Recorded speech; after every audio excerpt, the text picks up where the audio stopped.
Mesdames et messieurs, bonsoir, bienvenue à cette nouvelle édition du 1945. Nous sommes le mercredi 4 décembre 2024. Voici les titres marquants de l'actualité.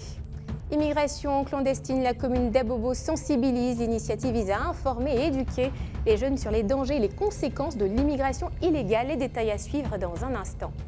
La 32e journée internationale des personnes en situation de handicap a été célébrée ce matin en Côte d'Ivoire. On revient sur les contours de cet événement. Et comme à l'accoutumée, on fera un tour à l'international avec une analyse de la rédaction. Tchad-Sénégal, l'armée française priée de partir. Quelle implication sécuritaire ?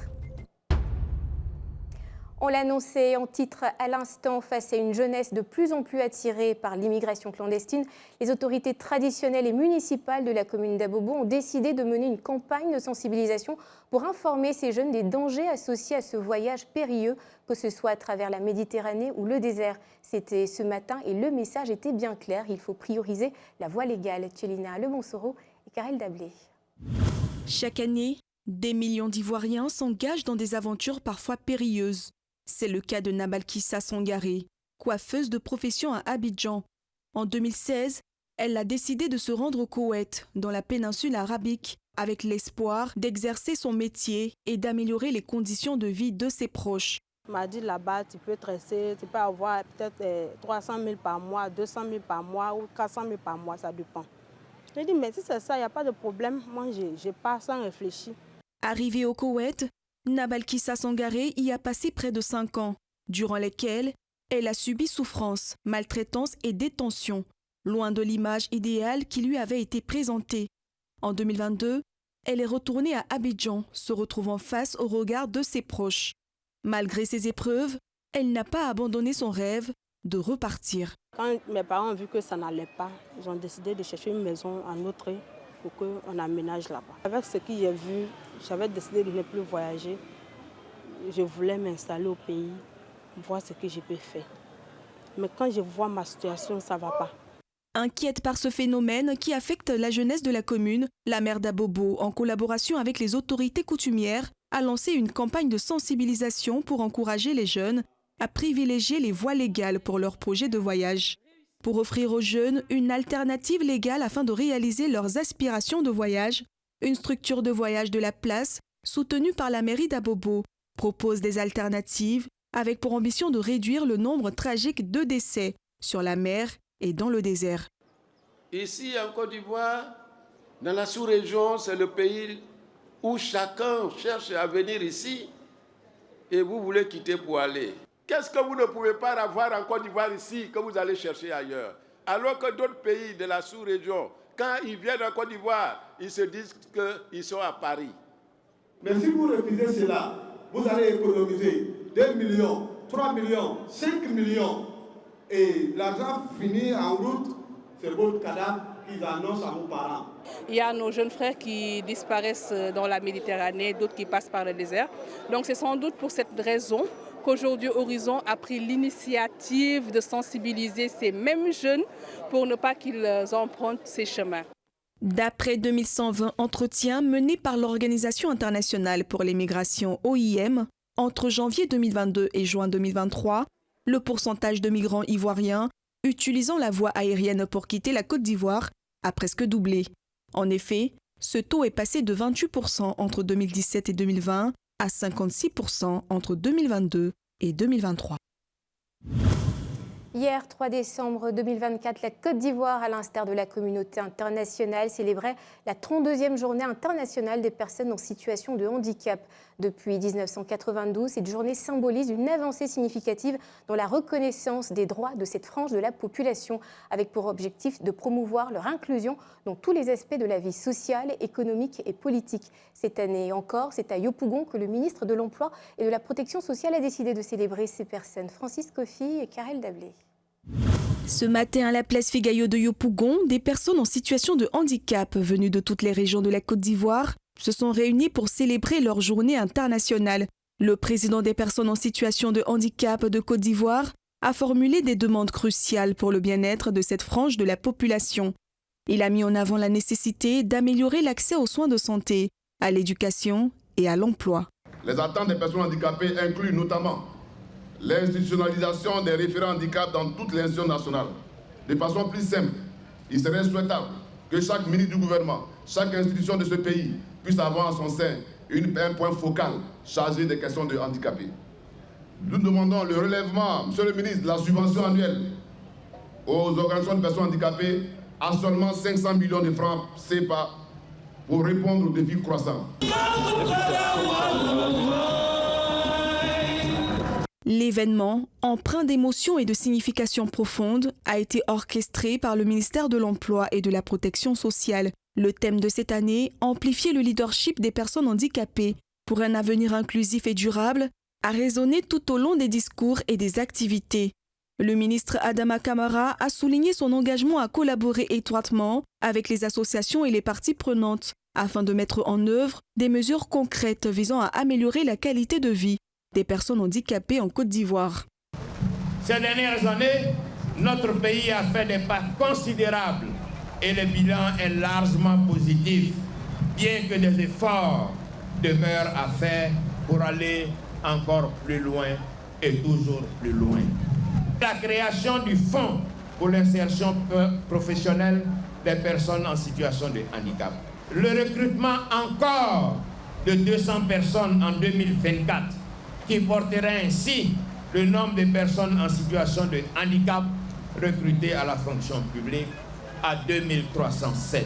Le président de l'Assemblée nationale, Adama Bictogo, qui présidait la cérémonie, a également exprimé son soutien en incitant les personnes handicapées à avoir confiance en elles. Il a mis en avant l'importance de la dignité et de la résilience dans leur combat pour leurs droits. Dieu est aux côtés des personnes en situation de handicap. C'est pour cela que la foi qui vous habite, la résilience qui vous habite, doit vous permettre chaque jour de croire à un avenir meilleur. Les célébrations ont été enrichies par des performances artistiques et des témoignages émouvants, captivant ainsi l'auditoire et renforçant le message d'inclusion. Cette journée a transcendé le simple cadre festif pour devenir un véritable appel à l'action en faveur d'une société plus inclusive. Plus de 5000 fauteuils roulants électriques, brancards et cannes pour malvoyants ont été remis aux personnes en situation de handicap. On poursuit cette fois avec une analyse de la rédaction. Le Sénégal et le Tchad ont demandé le départ des troupes françaises de leur pays la semaine dernière. Au Tchad, cette décision a été présentée comme une affirmation de la souveraineté nationale, tandis qu'au Sénégal, le président a souligné la présence des bases militaires étrangères était incompatible avec l'indépendance du pays. Quelles pourraient être les implications de ces décisions profondes pour les forces armées de ces nations, tant sur le plan de la sécurité que de l'autonomie militaire? La rédaction tente d'y répondre avec André Assemian, Ahmed Badini et Spencer Ilanga. Le retrait des troupes françaises du Tchad et du Sénégal, annoncé récemment, représente un tournant majeur dans les relations militaires entre ces nations africaines et la France. Historiquement, la France a été un partenaire militaire essentiel pour le Tchad et le Sénégal, offrant soutien et formation aux forces armées locales depuis plusieurs décennies. Ce changement de cap survient dans un contexte de transformation politique et de montée des sentiments nationalistes, plaçant ces deux pays face à des défis sécuritaires accrus. Le Tchad est confronté au terrorisme dans le Sahel, mais aussi dans sa partie méridionale. Le Sénégal fait frontière avec le Mali et donc aussi confronté au terrorisme au Grand Sahel. Le défi, c'est de mettre en place un dispositif institutionnel et militaire permettant de lutter ou de prévenir les attaques terroristes. Bien que ce retrait puisse entraîner des incertitudes à court terme, en matière de sécurité, il offre également l'opportunité d'accroître la souveraineté militaire de ces nations. Une fois ce retrait effectif, comment les forces armées du Tchad et du Sénégal devront-elles se réorganiser face à un contexte international marqué par l'extrémisme? Concernant le Tchad, je n'ai pas assez d'inquiétude parce que c'est l'une des meilleures armées africaines. C'est l'armée à la pointe de la lutte contre le terrorisme. Elle a beaucoup aidé d'ailleurs les troupes occidentales dans le Sahel. Quant au Sénégal, je pense qu'elle doit certainement restructurer son armée et mettre l'accent sur les équipements, sur le renseignement. Les gouvernements du Sénégal et du Tchad devront naviguer avec précaution dans ce nouvel environnement afin de garantir non seulement leur sécurité nationale, mais également leur stabilité politique. Le retrait des troupes françaises constitue un tournant significatif. Ces deux pays devront repenser leur coopération militaire, que ce soit avec la France ou d'autres puissances capables de les soutenir pour maintenir leur stabilité. Le retrait des troupes françaises ne signifie pas la rupture de la coopération avec la France. Dans le cadre toujours bilatéral, chaque pays africain va redéfinir ses relations avec la France. Parce qu'il ne faudrait pas demain, en cas de besoin, faire encore appel aux troupes françaises pour juguler les crises internes. Après le Mali, le Burkina Faso et le Niger, le retrait des troupes françaises du Tchad et du Sénégal marque la fin d'une époque coloniale, de plus en plus remise en question par les populations des anciennes colonies qui aspirent à une véritable souveraineté. On y va pour un plus grand tour d'horizon à l'international.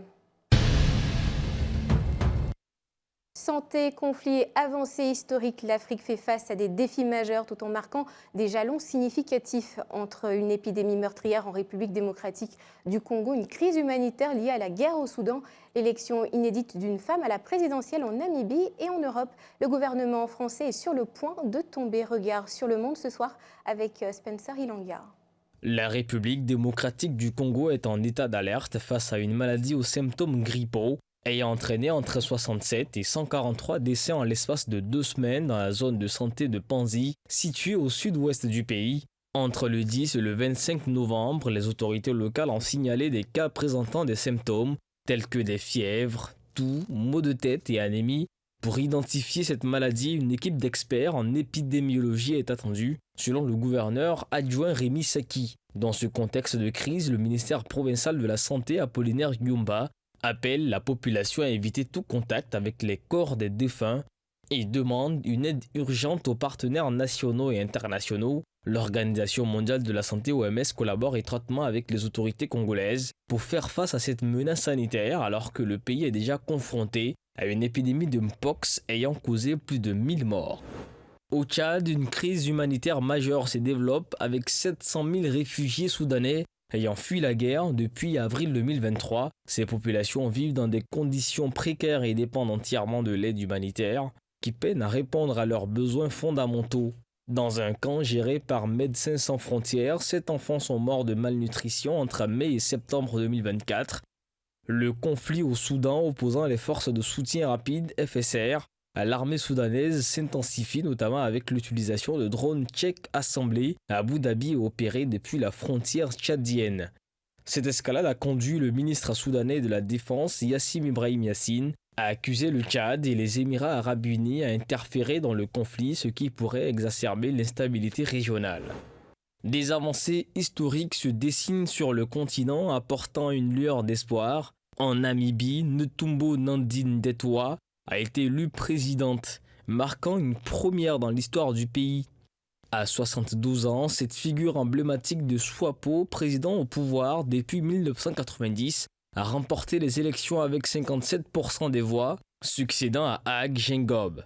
Dans son discours de victoire, elle a appelé à l'unité nationale et à des mesures concrètes pour lutter contre le chômage et les inégalités. Toutefois, les irrégularités dans le processus électoral suscitent des critiques, l'opposition envisageant de contester les résultats. Malgré cela, ces élections représentent un moment charnière pour la Namibie, renforçant l'héritage du SWAPO tout en ouvrant la voie à une nouvelle ère politique. Le gouvernement français, dirigé par le Premier ministre Michel Barnier, est confronté à une crise politique majeure avec une motion de censure prévue pour aujourd'hui, 4 décembre 2024. Cette motion a été déposée par l'opposition de gauche et l'extrême droite en réponse à des mesures budgétaires controversées qui visent à réaliser 60 milliards d'euros d'économies dans le projet de budget 2025.